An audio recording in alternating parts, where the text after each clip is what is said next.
Ahora vamos a dar paso a su palabra que nos trae hoy nuestra hermana Vicky para compartir con nosotros.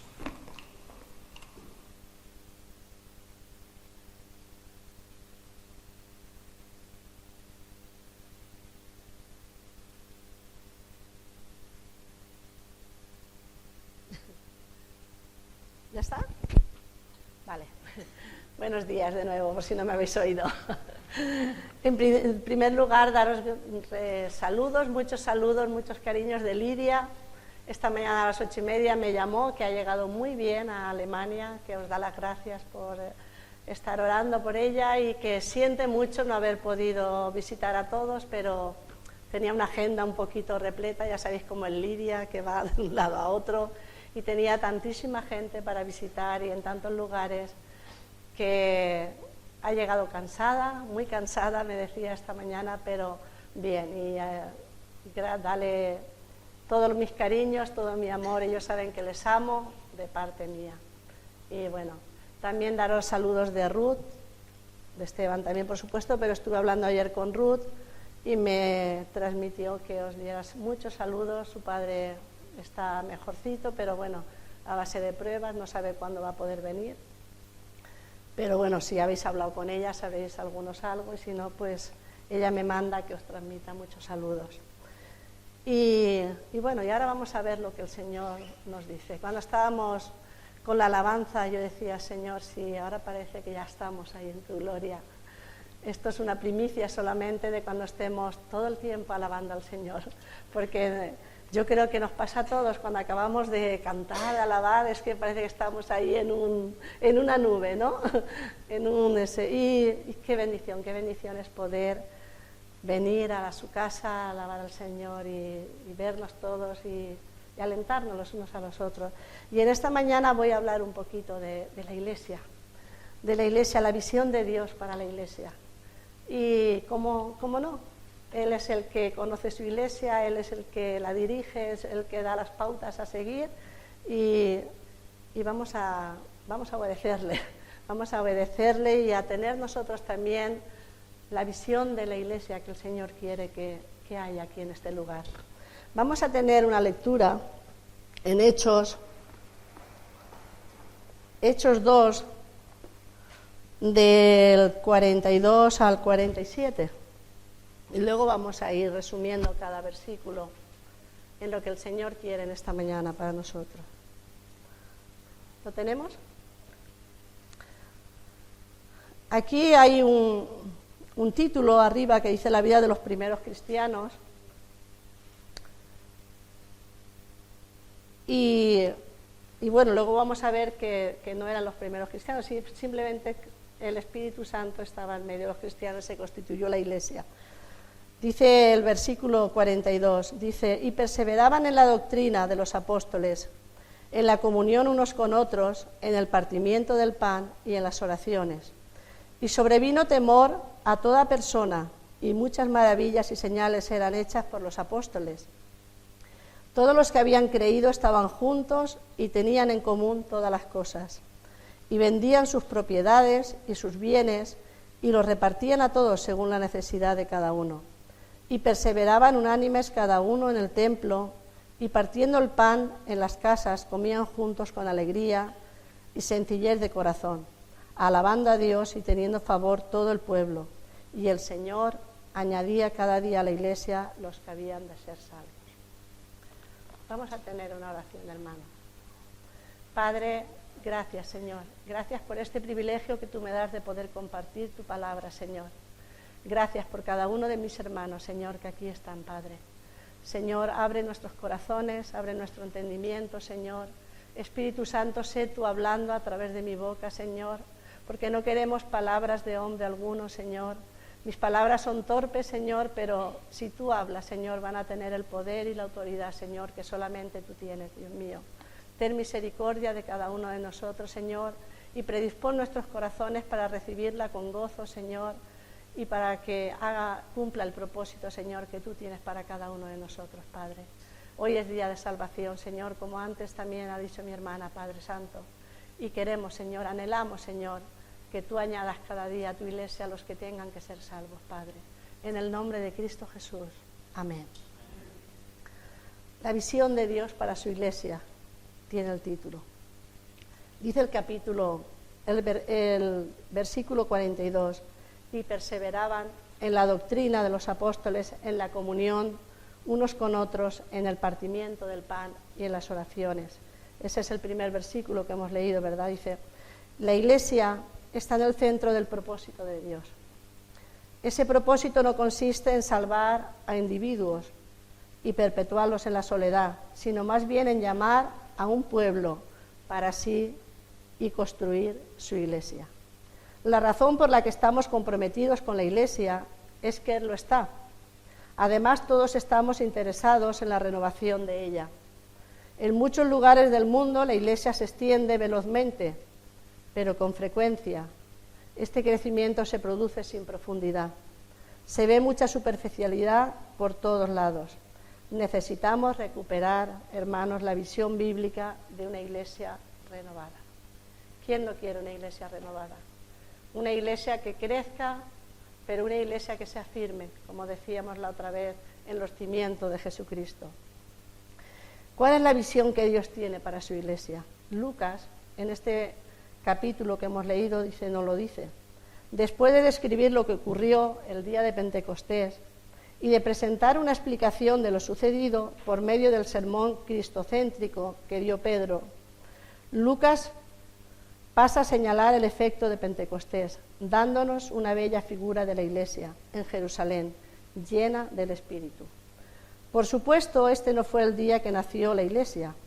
Es incorrecto determinar el Pentecostés como el día del cumpleaños de la iglesia. ¿Por qué? Dice, porque ella, como pueblo de Dios, puede rastrear su historia hacia el pasado, unos 4.000 años atrás, hasta Abraham. Lo que ocurrió en Pentecostés fue que el remanente del pueblo de Dios se convirtió en el cuerpo de Cristo. Pero el pueblo de Dios ya estaba desde Abraham, que el Señor ya le prometió a Abraham que iba a hacer de él una gran nación. Ahí empieza el pueblo de Dios. Pero el cuerpo de Cristo empieza el día que se derramó en Pentecostés, en medio de sus hijos. Dice que Dios se convirtió en el cuerpo de Cristo, lleno del Espíritu Santo.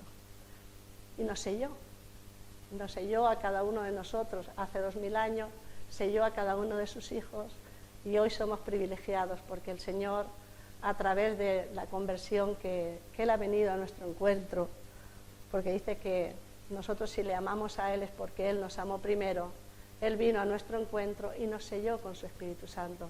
Por eso es que tú y yo somos parte del cuerpo de Cristo. Y es muy importante. El otro día, cuando yo estaba enferma, pues bueno, yo no suelo quejarme del trabajo. Digo, Señor, si es que tú me bendices con tanto trabajo, lo tendré que hacer. Pero Lidia, que ella me quiere mucho, estaba muy preocupada. Dice, es que estoy siempre muy preocupada por tu salud, porque te tienes que cuidar, hermana, tú eres templo del Espíritu Santo y tienes que cuidar ese templo del Espíritu Santo. Y a veces lo descuidamos, pero bueno, lo descuidamos con otras cosas que son peores que el trabajo en sí. Dice, ¿cuáles son entonces las marcas características de una iglesia viva? Para responder a esta pregunta debemos retroceder hasta aquellos días de Pentecostés y dar una mirada fresca a la primera iglesia en Jerusalén. A la vez es imprescindible que seamos realistas. Tenemos la tendencia a ser románticos respecto a la iglesia primitiva. Tuviera defecto de esa manera, podemos perder de vista las rivalidades y las hipocresías, las inmoralidades y las herejías que afligieron a la iglesia primitiva tal como lo hacen. Y es verdad, tenemos tendencia a decir, en aquel tiempo la iglesia era perfecta, pero no era perfecta, porque la iglesia estaba constituida de seres humanos como tú y como yo. Por lo tanto, la perfección del ser humano no existe. Y eran los apóstoles y todos los que siguieron a Jesús en aquel día que dice que añadió como 3.000 personas se convirtieron el día de Pentecostés. Pues eran personas con defectos, con pecados, con similitud de imperfecciones como los tenemos nosotros, pero la sangre de Cristo los limpió a ellos y nos ha limpiado a nosotros, hermanos. Es por eso, por la única razón de que somos limpios, de que estamos aquí, pero no porque seamos mejores. Y muchas veces, yo sí que alguna vez lo he compartido con vosotros, a mí me gustaría estar ahí con todos, compartiendo todas las cosas, pero es una ilusión, ¿no? Que solemos a veces pensar cuando pensamos en aquella iglesia, pero no nos engañemos, estaba llena de defectos como lo está hoy la iglesia. La iglesia perfecta no existe, ni existirá hasta que no esté Jesucristo reinando con nosotros, en medio de ella. Dice, aún así hay una cosa cierta, la iglesia primitiva, pese a todos sus excesos y sus fallas, fue movilizada por el Espíritu Santo de una manera profunda y radical. Aquel día hubo una transformación, aquel día fue espectacular y a partir de ahí el Espíritu Santo movió al pueblo del Señor de una forma radical. Dice, aún así, de modo que volvemos a nuestra pregunta, ¿cómo era la iglesia en el siglo I? ¿Qué evidencias mostraba de la presencia y el poder del Espíritu Santo? Si podemos responder a estas preguntas, estaremos encaminados a descubrir las señales de una iglesia viva en el siglo XXI. Porque la iglesia era igual ayer y es igual hoy. Simplemente tenemos que seguir las pautas que Dios nos ha marcado en su palabra. El primer punto que tenía la iglesia en aquel tiempo y que tiene que tener hoy es el estudio de la palabra. El estudio. Si no tenemos conocimiento de la palabra, estamos perdidos. En Oseas hay un versículo que a mí siempre me llama mucho la atención porque dice, por falta de conocimiento se perdió mi pueblo. Y no podemos coger la Biblia de domingo a domingo y no podemos leernos algunos versículos y decir, esto me gusta y lo demás arrinconarlo ahí. Porque si no tenemos un estudio que sea constante en nuestra vida, que sea diario al poder ser, pues vamos a tener poco conocimiento del Señor. Vamos a conocerle quizás de lejos, no con la profundidad que Él llama a que su pueblo tenga ese conocimiento. Dice el versículo también 42, y perseveraban en la doctrina de los apóstoles. Lucas se concentra en 4 rasgos de la iglesia que vamos a ir mirando en esta mañana en Jerusalén. La primera es muy sorprendente, probablemente nosotros no la hubiéramos elegido. Una iglesia viva es una iglesia que aprende, una iglesia que tiene pasión por la palabra de Dios, una iglesia que se traga. ¿Os acordáis cuando hablé de Ezequiel, cómo el Señor le mete el libro, toda la boca se lo traga y dice que fue dulce a su paladar como la miel? Pues de esa forma tenemos que coger la palabra con esa pasión y que sea tan grato para nosotros que no podamos resistirnos a estar ahí a los pies de la palabra. Dice que todos se mantenían constantes a la hora de escuchar la enseñanza de los apóstoles. Esto es lo primero que nos dice Lucas. Podríamos decir que ese día el Espíritu Santo abrió una escuela en Jerusalén. Los maestros eran los apóstoles, a quienes Jesús había designado y capacitado. Ahora había 3.000 alumnos, que es lo que nos dice, que se añadieron ese día a la iglesia 3.000 personas. En jardín de infantes, sin duda se trataba de una situación extraordinaria. Tenemos mucha responsabilidad con los que vienen nuevos a la presencia del Señor, hermano. Tenemos mucha responsabilidad, enseñarles y ministrarles. Pero si eso no lo ven en los que ya somos ancianos, por así decirlo, ellos tampoco lo van a hacer. Dice, esos nuevos convertidos llenos del Espíritu Santo no estaban disfrutando de una experiencia mística que los motivaba a descuidar el intelecto, a despreciar la teología o a dejar de razonar. Todo lo contrario, se concentraron en recibir instrucción. Por cierto, la experiencia de llenura del Espíritu Santo es incompatible con una actitud de rechazo al intelecto. ¿Quién es el Espíritu? Al fin de cuentas, Jesús lo llamó el Espíritu de verdad. De modo que a donde quiera que esté activo, la verdad es importante. Dice, observe también que aquellos creyentes no dieron por sentado que dado que habían recibido el Espíritu Santo, este era el único maestro. Porque el Espíritu Santo te redarguye, el Espíritu Santo te muestra las cosas, pero dice que no es el único.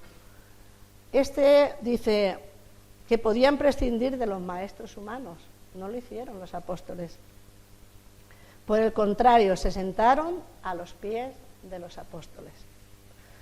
Estaban ansiosos por aprender todo lo que pudieran. Sabían que Jesús había designado maestros para ellos. En consecuencia, se sometieron a la autoridad de los apóstoles, la cual estaba respaldada por los milagros que éstos realizaban. Dice, si el versículo 42 nos habla de la enseñanza de los apóstoles, el versículo 43 nos dice que parecían que hacían muchas señales y maravillas, de manera similar. Algunos años después, Pablo se refirió a sus milagros como las credenciales del apostolado de Pablo. Luego lo vamos a mirar. Dice, pero como podemos nosotros entonces consagrarnos a la enseñanza de los apóstoles y someternos a su autoridad. Debemos insistir en que no hay apóstoles en la Iglesia. Esto lo tenemos que tener muy claro. Mira, yo fui a Calpe y vi una iglesia que ponía el apóstol de no sé qué. Y a mí eso, queréis que os diga, me da un poco de yuyu. Porque los apóstoles estuvieron en aquel día, pero hoy día ya no hay apóstoles. Él eligió a sus apóstoles y ya no hay más apóstoles. Dice que hay obispos, misioneros, pioneros y otros líderes que nos pueden enseñar. Pero ojo cuando alguien nos dice, es que yo soy el apóstol tal. Ojo, porque tenemos que tener muy en cuenta que hoy día la Iglesia no está constituida por apóstoles. Porque si así lo hubiese querido el Señor, lo hubiese hecho, pero no. El Señor designó en aquel momento los apóstoles. ¿Él hacían milagros? Claro que los hacían, pero es porque era una época diferente y el Señor le plació que en aquella época darse a conocer y que sus discípulos se dieran a conocer, como también lo hizo con Pablo, haciendo maravillas y milagros. Pero dice que hoy día, la Iglesia de hoy día está constituida por obispos, misioneros, pioneros y otros líderes. Y quizás podemos referirnos a sus ministerios como ministerios apostólicos, pero no hay apóstoles que tengan hoy una autoridad comparable ni a la de Pedro, ni a la de Juan, ni a la de Pablo. La única manera en que podemos someternos a la autoridad de los apóstoles es someternos a la enseñanza que dejaron ellos en el Nuevo Testamento, que Dios les utilizó para que nos dejaran las Escrituras hoy día. Ya que por ese medio nos ha llegado conformada de manera definitiva. La fidelidad a la enseñanza de los apóstoles es la primerísima marca de una iglesia auténtica. Toda iglesia que no hable, que no se predique el Evangelio, que está aquí, tenemos que tener mucho cuidado, como ya hemos dicho otra vez. Ese es el primer punto. El segundo punto es la comunión. Dice, si andamos en luz, en 1 de Juan 1:7 me gustaría que lo buscarais.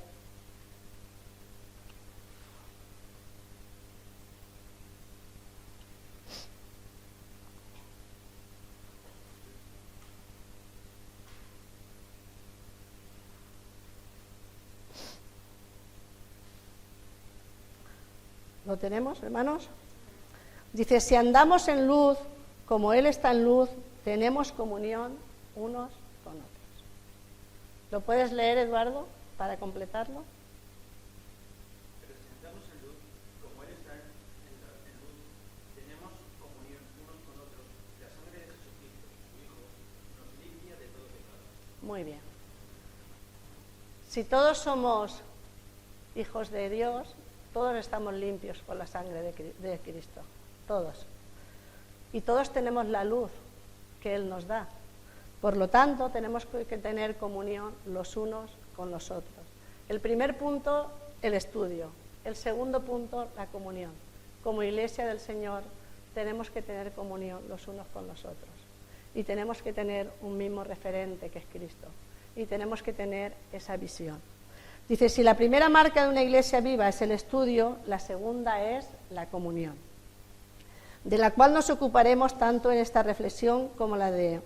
Dice, y perseveraban en la doctrina de los apóstoles, en la comunión unos con otros, como hemos leído en Hechos 2:42. Dice, esta es la bien conocida palabra griega koinonía, que hace referencia a nuestra vida cristiana en común. Aquella que compartimos como creyentes cristianos da testimonio de dos verdades complementarias, concretamente aquello que compartimos hacia adentro y aquello que compartimos hacia afuera. En primer lugar, koinonía expresa aquello que tenemos en común, en particular la gracia de Dios, porque todos somos salvos a través de su gracia. Nuestra comunión, escribió el apóstol Juan, es con el Padre y con su Hijo Jesucristo. Primera de Juan 1:3. Dice, y el apóstol Pablo añadió la comunión del Espíritu Santo. En 2 de Corintios 13:14, me lo podéis buscar a alguien y quien lo tenga, que lo lea.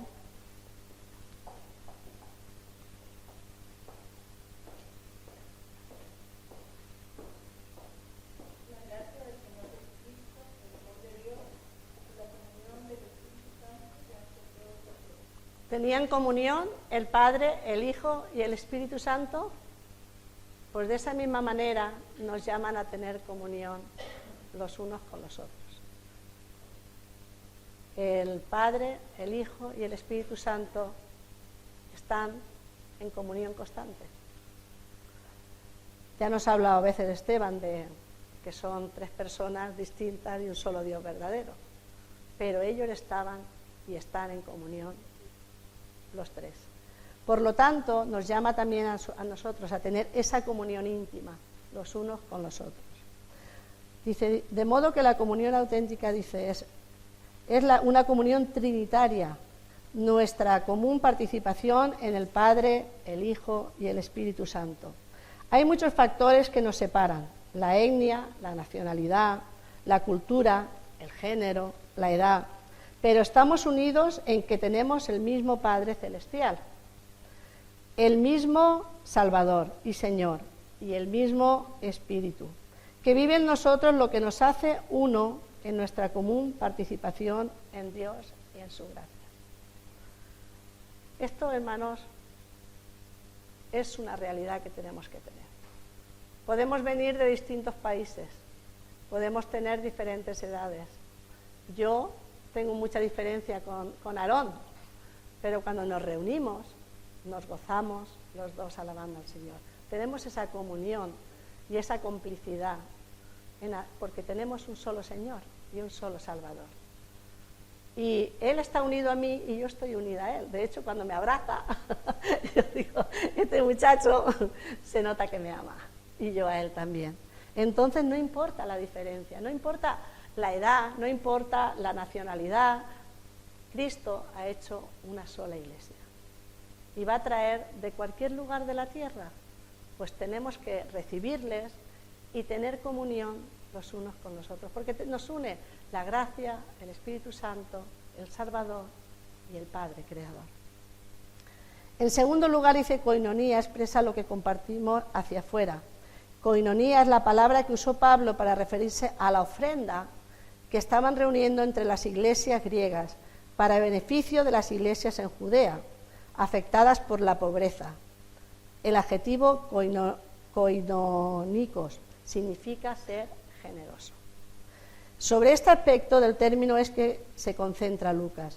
Todos los que habían creído estaban juntos y tenían en común todas las cosas, y vendían sus propiedades y sus bienes y los repartían a todos según la necesidad de cada uno. Dice que estos versículos resultan muy perturbadores. Tendemos a pasar rápidamente por ellos para evitar el desafío que nos presentan, pero los vamos a enfrentar también. Yo no puedo ver a mi hermano en necesidad y yo tener y quedarme pasiva o decir, lo siento, el Señor a mí me ha dado, si a Él no le da, por algo será. No, hermano, a eso no nos llama el Señor. Si tu hermano se ve en una necesidad, sea quien sea, y tú tienes, El Señor te está llamando a compartir con Él lo que tú tienes. Porque como te quedes pasivo, entonces no estás viviendo la comunión que se tiene que tener como iglesia de Cristo que somos. Y ahora vamos a ver el tercer punto, el compartir, que esto a veces nos gusta un poquito menos. Dice, todos los que habían creído estaban juntos y tenían en común todas las cosas. Y tenían en común lo principal, que era la salvación, el Espíritu, como hemos dicho, a Cristo, salvos por gracia. Tenían lo principal, pero tenían otras muchas cosas. Compartían sus bienes, compartían sus alegrías, compartían sus tristezas, compartían todo lo que tenían. Porque a veces no solamente es lo material, es lo espiritual también. Es cuando vemos a un hermano caído, o es cuando le vemos afligido, o es cuando le vemos enfermo, o cuando le estamos viendo con algún problema. No nos podemos quedar indiferentes. No podemos. Si el Espíritu Santo está en nosotros, no podemos. El Señor dice que llorar con los que lloran y reír con los que ríen. Y si tu hermano sufre, ayúdale en todo lo que puedas. A lo mejor solo necesita un abrazo, pero ve y dáselo. Dice que en aquella época, a pocos kilómetros, vamos a ver cómo era un poquito la iglesia en aquel tiempo. Dice, al este de Jerusalén, los líderes esenios de la comunidad de Keirán, no sé si lo leo bien, dice, se habían comprometido a tener en común sus propiedades y los miembros de esa comunidad monástica entregaban todo su dinero y sus posesiones cuando se iniciaban. Sin duda Jesús llama a algunas personas a una pobreza total, voluntaria, como al joven dirigente Francisco de Asís y sus seguidores, o a la Madre Teresa y sus hermanas en la orden. Es verdad que el Señor llama a personas a vivir así, pero no llama a todos. Es verdad que hay gente que se enclaustra ahí en un convento y se cree que ya ellos son la iglesia y tienen que estar aislados, pero la palabra de Dios no dice eso. Dice que quizás para dar testimonio de que la vida humana llama al Señor a personas a vivir en semejante pobreza, dice, consiste en la abundancia de nuestras posesiones. A ver, espera que me he perdido un poco. Dice, no consiste en la abundancia de nuestras posesiones, pero no todos los seguidores de Jesús son llamados a esta entrega. La prohibición de la propiedad privada es una doctrina marxista, no cristiana. Además, hasta en la iglesia de Jerusalén, la venta y la cesión de lo obtenido era actos voluntarios. ¿Por qué? Porque en el versículo 46 leemos que los creyentes estaban partiendo el pan en las casas. O sea, tenían casas, tenían sus propias casas. No es que habían vendido sus casas, no es que... Simplemente nos están enseñando a que tenemos que compartir con los que tienen necesidad, pero no quiere decir que tenemos que vender todas nuestras posesiones y ponerlas. Si el Señor te llama a eso, hazlo, pero no quiere decir que a todos nos está llamando. En aquel tiempo había un grupo donde ellos creían que eso era lo mejor y lo hacían, y no pasaba nada. Pero en este versículo no está diciendo eso el Señor, porque dice que partían el pan en sus casas, por lo tanto tenían casas, se reunían en sus casas. Dice que, como vemos en el versículo 46, dice, leemos que los creyentes estaban partiendo el pan en las casas. Vaya, pensé que todos habían vendido sus casas y sus muebles, nos dice el teólogo. Aquí también habla, dice, al parecer, no el pecado de Ananías y Zafira, ¿os acordáis? Cuando Ananías y Zafira dicen que han vendido su casa y entregan la mitad. Y el Señor no los castiga por no entregarlo todo. El Señor los castiga por la mentira, por el pecado de la mentira, porque nadie les había pedido que vendieran su casa ni que entregaran el dinero, nadie se lo había pedido. Ellos decidieron hacerlo, pero con mentiras y con trampas. A los ojos de los demás quedaban muy bien, pero estaban mintiéndole al Señor. Por eso mueren los dos. Fue un acto un poco cruel en aquel momento, si leemos todo el contexto, pero es que el Señor odia la mentira. y Él no puede estar en medio de la mentira. Si el Señor te llama a dar algo, dalo. Pero, ay no, Señor, es que no pongas excusas, porque eso es lo que el Señor no ve con buenos ojos. Dice, el pecado no fue la avaricia, sino el engaño. Pedro fue muy claro cuando le dijo a Ananías, tuya era antes de venderla, y una vez vendida, tuyo era el producto de la venta. En otras palabras, todos los cristianos debemos hacer una decisión consciente delante de Dios respecto a cómo usar nuestras posesiones. Y eso ya es individual. El Señor llama a cada uno de una manera. Y el Señor le pide a cada uno algo en particular. Y eso, teniendo comunión con el Señor, vamos a saber lo que el Señor demanda de nosotros. Aún así, no debemos eludir el desafío que presenta este texto. Dice, aquellos primeros cristianos se amaban unos a otros, lo cual no debe sorprendernos, porque el primer fruto del Espíritu es el amor. Y cuando hay amor en una iglesia, hermanos, se ve. Hay comunión, se comparte, pero cuando no hay amor, que es lo esencial, pues también se ve. Se ve. En particular se preocupaban por sus hermanos y hermanas empobrecidos, de modo que compartían sus bienes con ellos. Dice, este principio de una actitud voluntaria de compartir es sin duda una pauta cristiana permanente. Aquellos que vivimos en mejores condiciones debemos simplificar nuestro estilo de vida, no porque pensemos que esta actitud vaya a resolver los problemas macroeconómicos del mundo. No podemos ayudar a todo el mundo, no podemos solucionar los problemas de todo el mundo, sino por solidaridad con los pobres. Y el Señor pone pobres alrededor nuestro, alrededor de todos los cristianos, y prueba también nuestra generosidad a través de ellos. Dice, una iglesia llena del Espíritu Santo es una iglesia generosa. Y ese es otro punto. La generosidad ha sido siempre una característica del pueblo de Dios.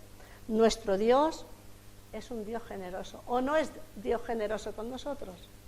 ¿O no nos da mucho más de lo que merecemos? ¿O no abrimos la puerta y decimos, ¿qué voy a comer hoy? ¿O qué vestido me voy a poner hoy? Porque tenemos en abundancia. La mayoría. Dice, es un Dios generoso y las personas que le pertenecen a Él, su cuerpo, su iglesia, también debemos serlo. El tercer punto, y ya estoy terminando, esperemos que acabe pronto, es la adoración. Comunión, enseñanza, estudio de la palabra, comunión, compartir y la adoración. Y perseveraban en el partimiento del pan y en las oraciones. Hemos visto que una iglesia que aprende es una iglesia que muestra solidaridad. Es también una iglesia que adora. El partimiento del pan es seguramente una referencia a la cena del Señor, aunque probablemente incluya una comida fraternal y las oraciones. Describe los encuentros o reuniones de oración. Lo que más me impresiona, dice el escritor, acerca de la adoración en la iglesia primitiva es el equilibrio que muestra en dos sentidos. Primero, la adoración era a la vez formar e informar. No solamente adoraban al Señor en la iglesia, sino también cuando se reunían en las casas, a orar, a tomar un cafelito, que también está bien, a charlar también, que también nos gusta mucho, pero sobre todo, adorar al Señor. Porque si nos reunimos 3 o 4 hermanos, dice el Señor que donde hay 2 o 3 en su nombre, ahí está Él. Por lo tanto, está muy bien, hermanos, reunirnos en las casas.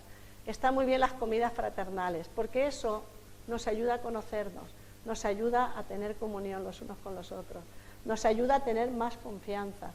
Yo soy una apasionada de las células caseras. No es de ahora. Y más cuando veo esto salió de una célula casera, hermanos. Esta iglesia salió de una célula en una casa. Y los que sois de antaño, ya como yo, lo sabéis. Y entonces, cuando a mí me dicen, hermana, puedes venir a tal, que empieza a encenderse algo dentro de mí, porque soy una apasionada, me encanta ir a tener estudios en las casas, me encanta tener oración, me encanta, hermanos, no voy más porque no tengo tiempo, pero le he dicho al Señor, Señor, prepárame una casa para cada día de la semana para cuando me jubile, porque yo quiero una célula cada día. Y de ahí levanta una iglesia. Y ya hay 2 o 3 ahí previstas que me han pedido ayuda. Pero bueno, sí, tenerlo en oración, porque a través de ahí se expande la iglesia. Porque a lo mejor invitamos a un hermano a la iglesia, pero si lo invitamos a nuestras casas, o a una casa a tomar café, oye, que voy a estar orando por ti, que voy a estar hablando, vienen con más libertad. Y de ahí se expande la iglesia y crece. Dice, observamos que los primeros creyentes, dice, no abandonaron de inmediato la iglesia institucional. Eso no es motivo para abandonar la iglesia. Sin duda anhelaban reformarla conforme al Evangelio, porque sabían que los sacrificios habían sido cumplidos definitivamente en el sacrificio de Cristo, pero continuaron asistiendo a los servicios tradicionales de oración, que seguramente tendrían algún grado de formalidad y además los completaban con encuentros más informales, como ya hemos dicho, en las casas, con su Eucaristía o adoración cristiana distintiva. No deberíamos polarizar entre la vida estructurada y desestructurada de la Iglesia, entre lo litúrgico y lo espontáneo. La Iglesia primitiva muestra ambas modalidades. No por eso dijeron, como ya me reúno en una casa, ya no tengo que ir a la iglesia, sino eran equilibrados en las dos cosas. Y desgraciadamente hay personas que tienden a eso, como ya voy a esta casa y ya estoy orando ahí, no tengo ninguna necesidad de ir a la iglesia. Y hay necesidad de ir a la iglesia, porque el Señor ha constituido la iglesia por algo, tiene un propósito para la iglesia del Señor. Dice, nosotros también deberíamos practicar ambas. Cada congregación de cualquier tamaño debería reunirse también en pequeños grupos. Y eso es muy bueno, hermanos. Os lo aseguro que es muy bueno. Muy bueno. Dice, segundo, la adoración de la iglesia primitiva era a la vez gozosa y reverente. No podemos dudar de su alegría. La palabra griega en el versículo 46 denota una exuberante explosión de alegría. Dice, porque el gozo es un fruto del Espíritu. Y a veces tendemos a estar muy serios en la iglesia. Y si estamos gozosos como yo, ¿cómo voy a estar seria? A ver, yo no soy una persona muy pero cuando estoy alabando al Señor no puedo tener una cara seria. Es que no puedo. Y es verdad que a veces hacemos del gozo del Señor, nos reprimimos para no, pero no, dejemos, como dice mi hermana Jessica, dejemos la rienda suelta al Espíritu cuando estamos adorando al Señor, porque hay que mostrar la alegría, porque estamos en la fiesta del Señor y venimos a gozarnos, a alegrarnos, a tener comunión, a vernos, a estar juntos, pero sobre todo a adorar a nuestro Señor. Y esa es otra de las partes que constituye la iglesia, una iglesia viva, una iglesia cuando adora con esa viveza, con ese gozo y con esa alegría, se nota que es una iglesia viva. Y otro de los puntos, y ya es el último, el evangelismo. El evangelismo, primordial, hermanos. Estudio, comunión, compartimiento, evangelismo. Una iglesia que no evangeliza es una iglesia muerta, porque el Señor no nos ha llamado a encerrarnos dentro de 4 paredes. El Señor nos ha llamado a expandir su reino, a salir, a hablar de las maravillas que Él ha hecho en nuestras vidas. Por eso dice el versículo 47, y el Señor añadía cada día a la iglesia a los que habían de ser salvos. ¿Por qué? Porque salían a predicar. Y Él prepara, Él da la salvación. Dice, hasta aquí hemos considerado la comunión y la adoración de la iglesia primitiva, porque son las 3 actividades, el estudio, la comunión y la adoración de la iglesia primitiva, porque son las tres actividades a las que Lucas dice que se consagraban. Sin embargo, estos son aspectos de la vida interna de la iglesia, pero de la iglesia no nos dice nada acerca de su extensión hacia el mundo. Esto ilustra el enorme peligro de la predicación textual, dice, es decir, de predicar aislando a un texto de su contexto. En Hechos 2:42 dice, es un texto muy popular entre los predicadores. Se han dado muchos sermones sobre este versículo como si se tratara de un informe exhaustivo sobre la iglesia, pero si se presenta en forma aislada, nos deja con una pintura trágicamente desequilibrada de ella. El versículo 42 da la impresión de que la iglesia primitiva se hubiera interesado solamente en estudiar a los pies de los apóstoles, cuidar de sus miembros y adorar a Dios. En otras palabras, a vivir como una especie de gueto preocupada por su vida interna e ignorando la trágica situación de las personas solas y perdidas que quedan fuera de la iglesia. Y no es así. Dice, pero no era ese el caso. Los primeros cristianos también estaban comprometidos con la misión. Lo descubrimos recién en el versículo 47 que ya hemos leído.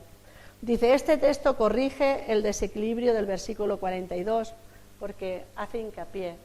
Y a veces tenemos que tener cuidado porque si no leemos el texto con el contexto, pues a veces nos perdemos.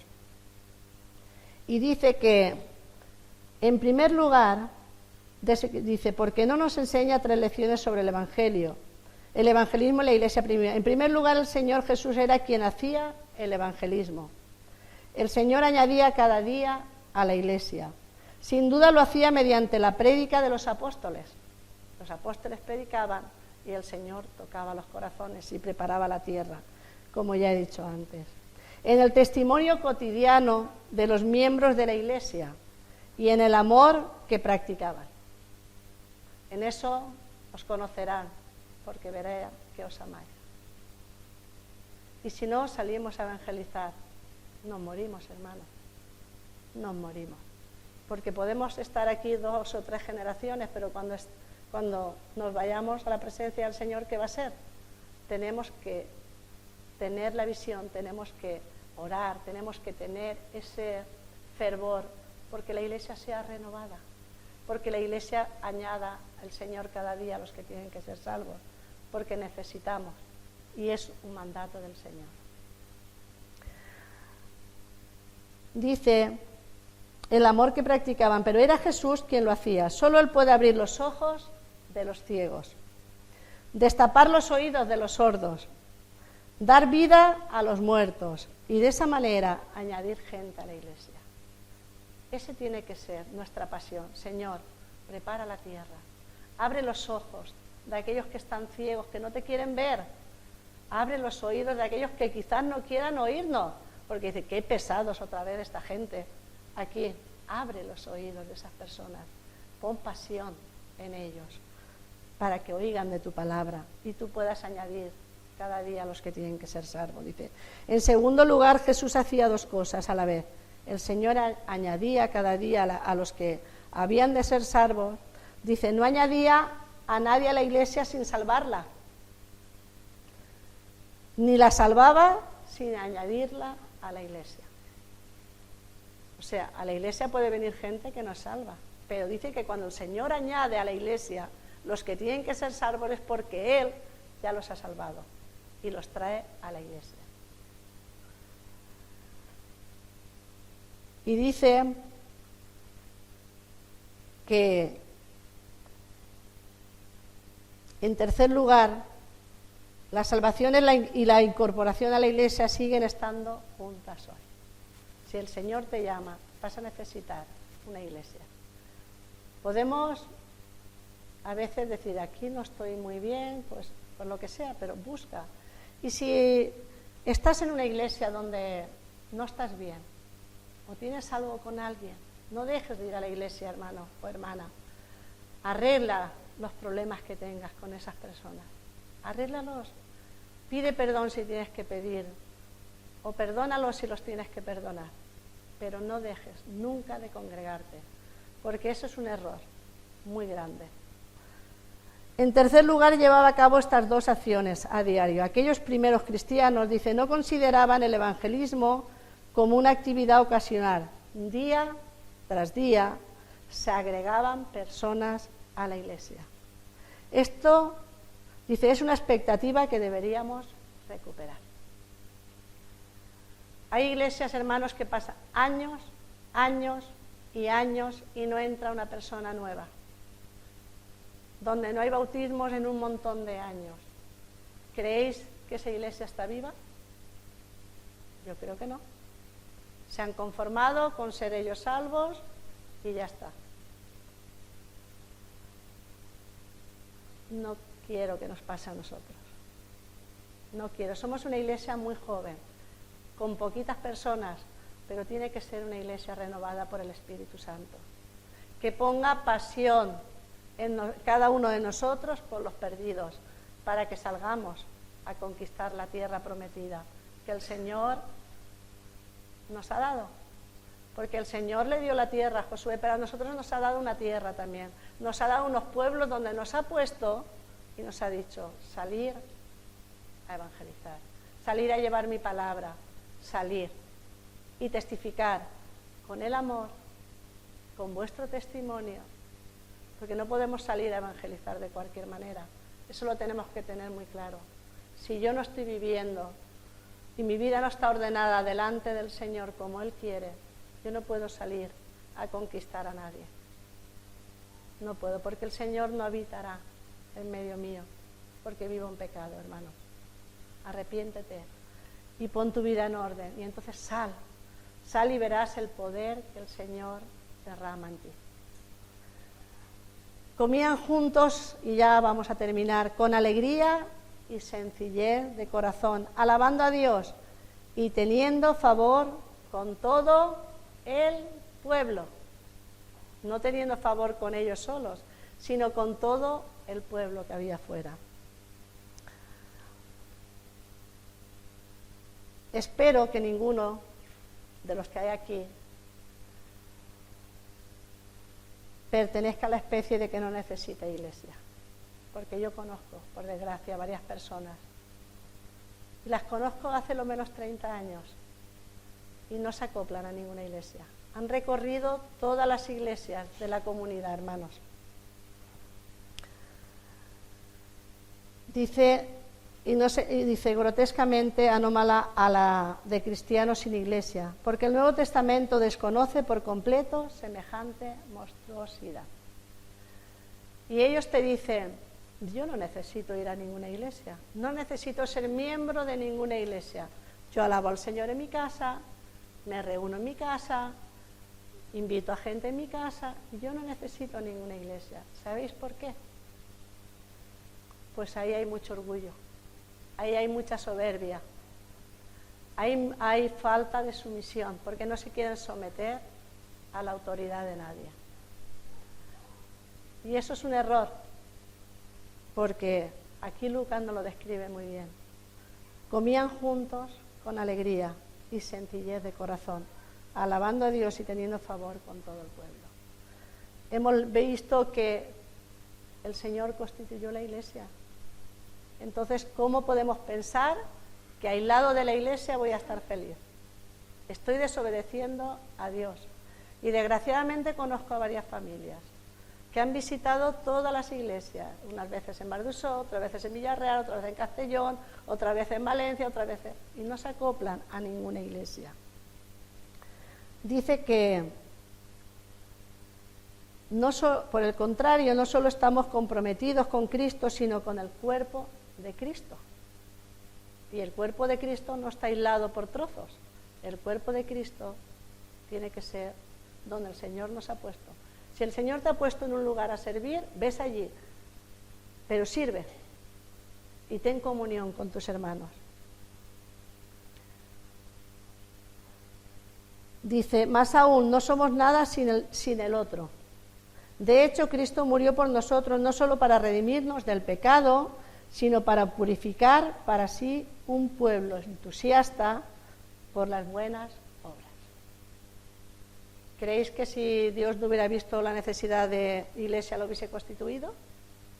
¿El que dice? Que su iglesia es la niña de sus ojos, su amada, la novia. O sea, es que define a su iglesia con unos atributos que no merecemos, pero que Él le ha placido el darnos esos nombres. Por lo tanto, ¿cómo podemos estar sin iglesia? ¿Cómo podemos estar si somos y vivimos conforme Dios quiere? Dice, al repasar las 4 características de una iglesia viva que destacó Lucas, queda claro que definían las relaciones de los primeros cristianos. Primero estaban relacionados con los apóstoles, se dedicaban a recibir la enseñanza de los apóstoles, se sentaban a los pies de ellos y se sometían a su autoridad. Una iglesia viva es una iglesia apostólica, comprometida a creer y obedecer la enseñanza de los apóstoles. Segundo, estaban relacionados unos con otros, se comprometían en la comunión fraternal, se amaban unos a otros. Una iglesia viva es una iglesia que se interesa por sus miembros. Tercero, estaban relacionados con Dios, adoraban a Dios en el partimiento del pan y en las oraciones, tanto de manera formal como informal, como ya hemos visto antes, con gozo y también con reverencia. Una iglesia viva es una iglesia que adora. Y cuarto, dice, estaban relacionados con el mundo, se expresaban en el testimonio y en la misión. Una iglesia viva es una iglesia que evangeliza. Es una iglesia que evangeliza, hermanos. Hay un pastor que escribió una cosa, y voy a leerla. Dice, hace unos años en un país latinoamericano me presentaron a un grupo de estudiantes cristianos que habían abandonado la iglesia. Se llamaban a sí mismos cristianos descolgados. Dice, habían visitado todas las iglesias en la ciudad sin encontrar lo que buscaban. Para mi asombro, dice este pastor, dice, aunque desconocían la descripción de Lucas, estaban buscando una iglesia que tuviera precisamente las 4 características que hemos leído. Deseaban una iglesia donde se enseñaba la Biblia, hubiera comunión amorosa, cuidado mutuo, hubiera adoración sincera y humilde, hubiera una actitud de acercamiento compasivo hacia el mundo. Dice, entonces él dijo, no necesitamos esperar que venga el Espíritu Santo ya vino el día de Pentecostés y nunca se fue de la iglesia, pero debemos humillarnos delante de Él y buscar su plenitud, su guía, su poder. Entonces nuestras iglesias por lo menos se aproximarán al hermoso ideal de Lucas. En cuanto a la enseñanza apostólica, la comunión amorosa, la adoración viva y el evangelismo constante hacia el mundo. No seamos cristianos descolgados, porque por desgracia lo suele haber. Y tenemos que pensar que nos necesitamos todos, desde el más pequeñito de la iglesia hasta el más anciano. Todos nos necesitamos. Y que esto sea la visión que el Señor ponga en nosotros. Firmes hacia adelante, buscando la plenitud del Espíritu Santo, buscando la comunión con Él, Señor sobre todo, buscando la comunión los unos con los otros, como aquí nos dice, y que el Señor ponga a nuestro alrededor personas